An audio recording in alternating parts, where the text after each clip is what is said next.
All right, so you know those kits you can buy on Amazon to cover your garage doors? They make them in for a double wide garage door and a single wide garage door.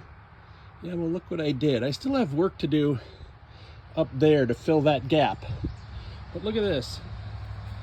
That first one right there, that's for a double wide garage door. So there's an entrance in the middle. That's just a strap to put my awning up.